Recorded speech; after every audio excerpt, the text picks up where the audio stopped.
बिकानेर किल्ल्याचे नाव राजा भिकाजी नावावरून पडले आहे.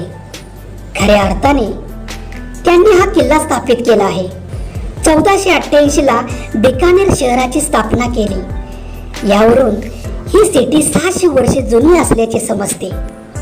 बिकानेर किल्ला बनवायला 348 वर्ष लागली. विचार करा, 348 वर्ष.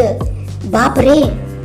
बिकानेर किल्ला बनवायला कुठेही सिमेंटचा वापर केलेला नाही. जुनागड किल्ला बनलेला आहे फक्त चुना वापरून.